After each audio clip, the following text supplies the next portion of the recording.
Trial court से लेकर देश की सबसे बड़ी अदालत तक 17 साल की कानूनी लड़ाई के बाद भी उपहार हादसे के पीड़ितों के लिए इंसाफ अभी दूर नजर आता है।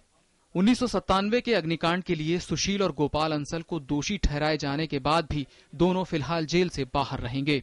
दोनों की सजा बढ़ाने के मामले में जस्टिस टीएस ठाकुर और जस्टिस ज्ञानसुधा मिश्रा के एक मत न होने पर अब 3 जजों की पीठ मामले की सुनवाई करेगी।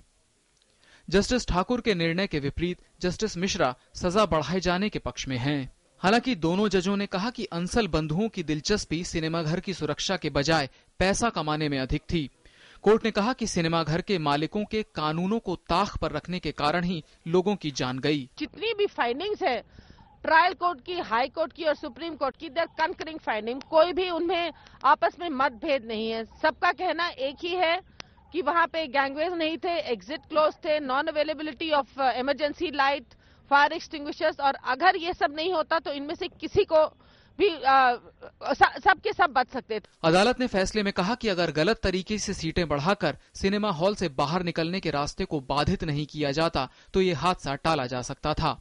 अदालत ने यह भी साफ किया कि उपहार के प्रबंधन बोर्ड के सदस्य न होने की बात कहकर अंसल बंधु जिम्मेदारी से पल्ला नहीं झाड़ सकते। सिर्फ इसलिए कि वो डायरेक्टर नहीं थे उस वक्त, इसलिए वो ऑक्यूपायर नहीं है। सुप्रीम कोर्ट ने बाकायदा बहुत साफ लफ्जों में ये होल्ड किया है कि वो बिल्कुल ऑक्यूपायर्स थे और उन्होंने ही एप्लीकेशन दी थी ये एग्जिट्स को और गैंगवेज को बंद करने की।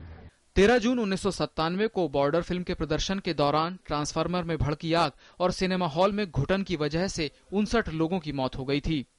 नवंबर 2007 में निचली अदालत ने अंसल बंधुओं समेत कुल 12 लोगों को मामले में दोषी पाया था। हॉल के प्रबंधक, चौकीदार और गलत तरीके से बेसमेंट में ट्रांसफार्मर लगाने वाले दिल्ली विद्युत बोर्ड के 3 अधिकारियों को गैर इरादतन हत्या के लिए 7 साल की सजा सुनाई गई थी। वहीं अंसल बंधुओं को लापरवाही से हुई मौतों के लिए 2 साल की सजा दी गई थी। हालांकि दिसंबर 2008 में दिल्ली हाईकोर्ट ने अंसल बंधुओं की सजा को घटाकर 2 साल से 1 साल कर दिया था। सुशील अंसल को इस मामले में 5.5 महीने और गोपाल अंसल को 3.5 महीने जेल में रहने के बाद सुप्रीम कोर्ट से जमानत मिल चुकी है। विकास सारथी, डीडी न्यूज, दिल्ली।